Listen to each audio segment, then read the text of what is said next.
Assalamualaikum warahmatullahi taala wabarakatuh. Semangat pagi semua. Apa kabar? Mudah-mudahan kalian dalam keadaan sehat dan selalu sehat. Seperti biasa, jadwalnya bimbingan Olimpiade Kimia. Kita masih di pembahasan soal-soal Olimpiade dan melanjutkan di soal tahun 2005 tingkat kabupaten. Beberapa soal sudah kita bahas. Ada soal nomor 2, terus nomor 3, 5 dan seterusnya.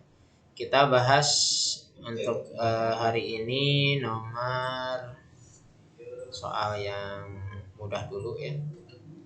Kita bahas nomor 31 dulu ya. Kita pilih pensil warna hitam. Nomor 31 dulu ya. Bagaimanakah struktur elektronik yang paling luar atau unsur X di mana oksidanya membentuk XO2 dan XO3 serta membentuk X2O4 sebagai asam kuat dan XF6 sebagai fluoridanya. Nah, bagi kalian yang sering mengkonfigurasikan elektron, kemudian sering melihat oksida dan asam yang kuat bentuk seperti ini, terus fluoridanya seperti ini, harusnya kalian langsung tahu bahwa unsur X ini adalah apa kira-kira? Ya, betul, adalah S, sulfur ya. Karena di sini sudah jelas sekali H2XO4. Nah, X-nya ini adalah S. Ini terkenal sekali. Kemudian bisa membentuk XO2 dan XO3. Artinya oksidanya SO2 dan SO3 ini dan maksudnya ya. Kemudian asam kuatnya itu H2SO4. Ini sangat terkenal sekali, asam sulfat. Kemudian fluoridanya SF6. Jadi sulfur hexafluorida. Nah, berarti unsur X ini adalah sulfur. Hanya saja kita harus mengetahui struktur elektronik paling luar. Struktur elektronik paling luar. Nah, struktur elektronik adalah konfigurasi elektron gitu. Konfigurasi elektron dari sulfur itu sendiri. Di mana si sulfur itu nomor atomnya adalah 16. Jangan lupa di sini di option diminta untuk mengkonfigurasikan setiap subkulitnya gitu. Jadi bukan konfigurasi Naims board. Jadi yang pakai 1S2, 2S2 dan seterusnya ya. Masih ingat kita sama-sama konfigurasikan untuk 16S. Yuk, 1S 2, 2S 2, 2P 6. Ini udah 10, 6 lagi. Kemudian 1S2, 2S2, 2P6, 3S2, 12, tinggal 4 lagi, berarti 3P4 ya. Jadi 1S2, 2S2, 2P6, 3S2 dan 3P4. Nah, di sini elektron paling luar, struktur elektronik paling luar, artinya kita harus mengetahui elektron valensi dari S itu sendiri. Nah, di sini konfigurasi biasanya disesuaikan dengan kulit ke. Nah, ini kulit ke-1, kulit kedua digabungkan, kemudian ini kulit ketiga digabungkan juga. Nah, berarti di sini konfigurasi elektron tiap kulitnya, kulit ke-1 2, kulit kedua itu 8, kulit ketiga itu 6. Nah, karena di sini disebutkan subkulit S dan P-nya, kita tinggal ambil saja angka 3-nya dihilangkan.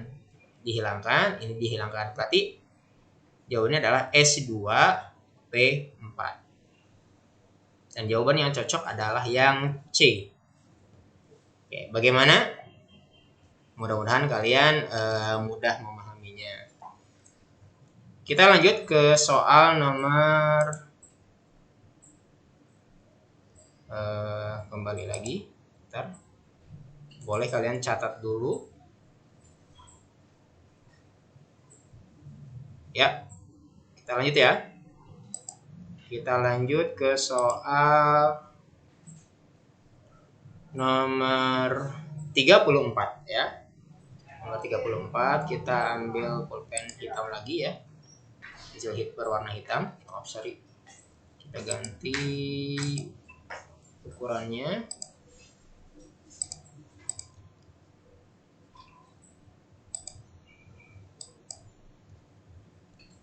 Bentar ya. Nomor 34, perhatikan reaksi yang belum setara ini. MnO4- tambah H+ tambah Fe2+ menjadi Mn2+ tambah Fe3+ ditambah air. Pernyataan yang benar mengenai reaksi tersebut. Oke. Kalian harus langsung mengetahui bahwa reaksi kimia ini adalah jenis reaksi redoks. Ada reduksi dan ada oksidasi. Nah, di setiap optionnya ada yang ditanya reduksi, siapa yang mengalami oksidasi, terus siapa yang mengambil elektron, siapa yang mengalami reduksi, dan siapa reduktor. Artinya kita harus menentukan dulu bilangan oksidasi setiap unsur yang terlibat pada reaksi tersebut. Kita tulis ulang.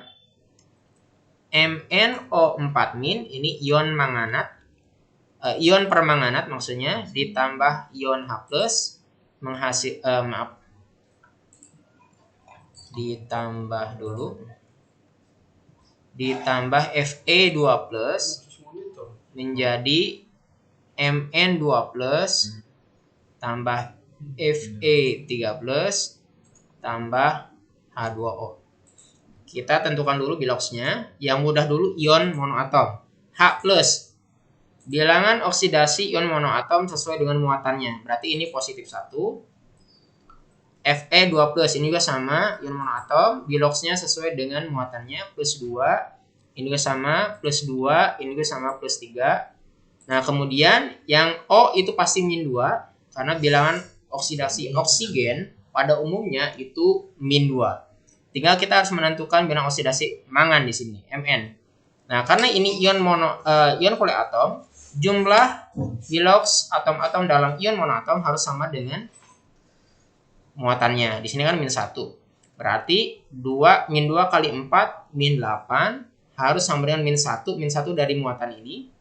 Berapakah Mn-nya? Berarti titik-titik -8 sama dengan -1. Maka hasilnya pasti positif 7. Jangan lupa dibagi dengan jumlah Mn-nya. Mn-nya 1. +7 dibagi 1 adalah +7. Jadi Mn +7, O-2, H+1, Fe2+ +2, Mn2+ +2, Fe3+ +3, H2O. Nah, H umumnya pasti +1, O umumnya pasti -2. Oke, kalian ingat lagi atau buka lagi buku kelas 10. Kemudian kita harus menentukan mana yang turun itu reduksi, mana yang naik biloxnya, naik itu oksidasi. Nah, kita cek Mn-nya positif 7, yang di kiri ke positif 2, berarti turun. Turun berarti reduksi. Kemudian O tidak berubah, H juga tidak berubah, tetap +1. Fe.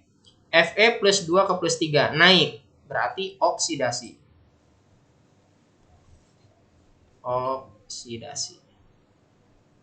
Oke, ada yang oksidasi, ada yang reduksi. Kemudian kita tentukan mana reduktor, mana oksidator.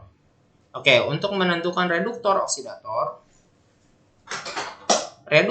oksidator itu pasti ambil zat-zat yang ditulis di kiri tanda panah. Berarti antara MnO4- dengan Fe2+. Nah, reduktor ini adalah zat yang mengalami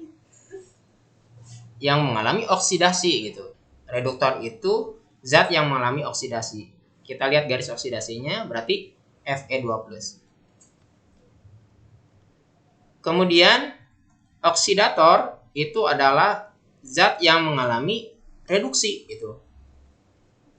Kita cek yang mengalami reduksi adalah MnO4-. Kemudian hasil reduksi. Hasil reduksi sesuai dengan garis reduksinya, berarti Mn2+, ini nih, Mn2+. Dan hasil oksidasinya adalah ini hasil oksidasinya Fe3+. Oke, dari sini kita cek tiap optionnya. Yang A, MnO4- merupakan pereduksi. Pereduksi itu artinya reduktor ya. Ulangi, pereduksi itu reduktor. Kita cek MnO4- oksidator, bukan pereduksi. Berarti jangan dipilih yang A. Kemudian mangan mengalami oksidasi. Mangan mengalami oksidasi. Maksudnya mangan pada MnO4- ini keliru karena mangan di sini mengalami reduksi, ini salah. Kemudian Fe2+ mengambil elektron.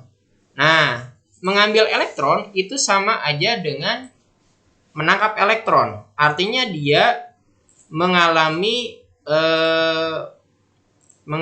reduksi. Fe2+ mengalami reduksi. Ini keliru juga karena Fe2+ mengalami oksidasi. Ini salah juga. Terus di sini besi mengalami reduksi. Sebenarnya di sini besi itu Fe saja ya. Fe yang sedangkan di soal Fe2+. Maka harusnya ini lebih spesifik apakah Fe2+ atau Fe3+. Nah, kalau misalkan kita anggap Fe2+ di sini mengalami reduksi, itu keliru juga karena Fe2+ harusnya mengalami oksidasi. Yang D juga salah. Kita cek yang E. Fe2+ merupakan reduktor. Fe2+ merupakan reduktor. Kita cek benar enggak? Ya, benar. Fe2+ merupakan reduktor. Jadi jawaban untuk nomor 34 adalah E. Oke. Untuk bimbingan kali ini hanya 2 soal saja. Mudah-mudahan kalian bisa memahaminya dengan baik. Silahkan ulang videonya sampai kalian benar-benar terbiasa dengan latihan soal seperti ini. Untuk pertemuan kali ini atau di video kali ini sampai di sini saja. Terima kasih. Tetap semangat belajar. Kimia menyenangkan. Assalamualaikum warahmatullahi wabarakatuh.